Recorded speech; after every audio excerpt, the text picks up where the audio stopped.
kwamba mume ameshindwa kunitunza, ameshindwa kununua uniform tu. Je, tukipelekana mahakamani ataweza kutoa hiyo milioni 5? Kama uniform tu ameshindwa kununua au kodi ya meza ameshindwa kuacha, je, mimi naisimamia hiyo kesi, nawambia bana, huyu atoe milioni 5. Hivi ataweza kweli jamani? Ameshindwa tu uniform, ataweza anilia? Kwa hiyo jamani, mimi niwasisitize tena sana kuhusiana na masuala ya ukatili. Ni mimi na wewe, yaani maamuzi yanaanza kwangu mimi na anaanza kwako wewe. Tusipoamua, mimi mtaniona hata wiki ijayo nitakuja, nitapiga kelele, ukatili utaendelea, kesho kutwa nitapiga, mwakani hivyo hivyo, lakini lengo ni mimi hapa na wewe tuamue kwa moyo wa dhati kwamba sasa tunaacha. Lakini cha kusisitiza na cha mwisho, tusijifungie na vitu ndani, sio wa baba, sio wa mama. We mama unakaa kwenye ndoa ya madhila ndani, unapigwa, hausemi, unanyanyaswa, hausemi chochote. Usikae na vitu ndani, njoo tushauriane, njoo tuseme ili tuweze kukusaidia. Ukikaa na vitu ndani utakufa mapema. La mwisho na la kusisitiza, ni waombe na ni naomba tumlinde mtoto wa kiume. Nafikiri tulimsahau kwa kumweka sana mtoto wa kike mbele, lakini madhira makubwa ambayo anakutana nao mtoto wa kiume saizi ni hatari. Kuna wimbi kubwa sana la mapenzi ya jinsia moja, la ushoga. Lakini unaanzia wapi ndugu zanguni? Kwa sababu hatujatengeneza misingi mizuri huku chini. Misingi mizuri ni kwa namna gani? Wewe baba umelewa, ukilewa kichwa cha juu hakifanyi kazi, ila cha chini kinafanya kazi.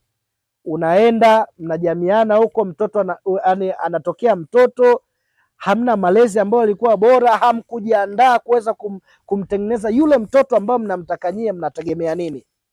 Kwa hiyo tuanzie huku kwenye msingi tulioacha watoto wa kiume, na ndio maana serikali imekuja na mpango wa PJT Mam ambao ulizinduliwa mwaka 2021 na Mheshimiwa Rais. Kwa lengo la nini? Kukuza malezi na makuzi na maendeleo ya awali ya mtoto. Angalieni Rwanda walifanikiwa, angalia Japani, angalia China. Wenyewe walianza kusema ili tuanze kufanikiwa tuanzie na watoto. Mtoto unaweza kumtengeneza wewe unavyotaka, kwamba mimi mtoto wangu nataka awe mchungaji, utamtengeneza wewe. Mimi mtoto wangu nataka awe engineer, utamtengeneza wewe. Na ndio maana huo mpango wa taifa umezungumza kwamba ili umtengeneze mtoto ambaye unamtaka wewe ni kuanzia mwaka 0 mpaka miaka 8. Pale ndo unakuwa na uwezo wa kumtengeneza yule mtoto ambaye unamtaka wewe. Lakini nasikitika, hayo malezi yote huwa anaachiwa wamama, na hayo malezi akiachiwa wamama, ndio maana mimi mtoto nikikua kama saizi, maisha yote nilikuwa nakaa na mama yangu. Ndio maana saizi mnasema baba unaamika, mimi mtoto wangu anitunzi kama nilivyokuwa nataka. Mama yangu ndo alikuwa ananitunza. Saizi hata akinipigia simu unakuta nitatoa na shida na 200,000 nitatoa, kwa sababu baba wewe ulimwacha mama. Mimi mama ndo kila kitu, naomba hela ya shule, mama anatoa, naomba. Yani haukutengeneza msingi mzuri kati ya wewe na mtoto wako, ila mambo yote ukamwachia mama. Hata mtoto akiwa naomba kitu fulani, nenda kazungumze na mama yako. Haumpi njia bora ya kuweza kukaa naye, kuzungumza naye kwamba niambie changamoto zipi mtoto wangu unazopitia. Uwezi kukaa naye kumwelekeza, mwanangu njia hii ndo unapaswa kupita, pita hapa, yote umemwachia mama. Na ndio maana saizi mnalalamika, wababa wengi utasikia, mimi mwanangu ni mwanasheria hanitunzi. Na kwa bahati mbaya sheria yetu haijaandika kwamba mimi wewe ni baba yangu, ukinisomesha ukanimaliza saizi na kazi, hakuna sheria inayoniambia mimi nikupe hela wewe au nikupe fadhila. Na ndo bahati mbaya iko hivyo, lakini ile sheria inasema wewe ndo baba, wewe unatakiwa mimi unisomeshe, unipe haki zangu zote. Lakini hiyo sheria haijasema kwamba mimi nirudishe. Sasa tunafanyeje ili hawa watoto sasa waweze kuzirudisha hizi fadhila? Ndo haya malezi. Wewe unamleaje mtoto wako? unamsaidiaje? Au yote ulimwachia mama, au mama na wewe ulimwachia baba, au wote mlikuwa bize shambani, ulioacha labda na dada wa kazi au na ndugu au na bibi? Kuna mtoto, kuna kesi ilikuwa Mwanza mtoto alilelewa na bibi toka akiwa mdogo, lakini mama yupo, yeye ni pombe tu, atarudi atakaa sawa, mpaka yule mtoto anakuja kuolewa, mama hajaalikwa kwenye harusi, aliyealikwa ni bibi. Mama akatoka moja kwa moja kabla harusi haijafanyika, akaenda kwa mkuu wa mkoa. Kwenda kwa mkuu wa mkoa, sasa mimi ndo mama mzazi, na huyo ni mtu mkubwa, yani ni mtumishi wa umma. Kwa hiyo mkuu wa mkoa alikuwa na access, akasema ni mtumishi wa umma sehemu gani? Ngoja nipige simu.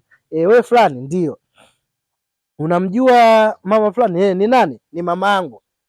Nasikia unaolewa? Ndio. Sasa mbona hujamwalika mama? Mimi nikamwambia wewe simtambui kama mama yangu, bibi ndo aliyenilea. Haya, huko katika jamii zetu jamani, atuwaache watoto zetu kwa mabibi zao, atuwaache watoto kwa mabibi zao.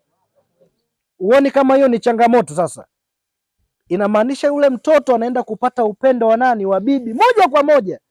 Yani wewe unakuwa umejisahau bana, mimi niko busy. Labda ulijifungua ule mtoto akasema bana, mimi ngoja niendelee kutafuta, mtoto atalelewa na bibi. Ni kweli unamhudumia ule mtoto, unatoa fedha pale nyumbani kwa huyo bibi yake, lakini bado kuna kitu kinakosekana, upendo wa baba na mama, yani kukaa na ule mtoto apate ule upendo unakosekana.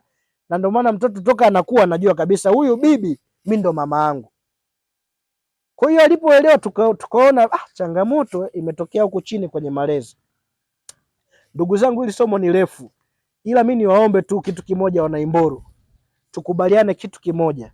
Kwanza, kuhakikisha malezi na makuzi yote ni ya baba na mama, kuhakikisha basi nyie mnakuwa mabalozi wazuri juu ya masuala ya ukeketaji, lakini kuhakikisha pia mnakuwa mabalozi wazuri kukataa masuala ya nini, ya ukatili wa kijinsia na vipigo. Tumekubaliana wamama hapa wanawapiga kwa ajili ya nini? Ya mtimizi wajibu wenu.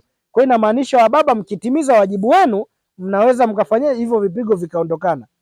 Mimi naitwa Daktari Simbeye.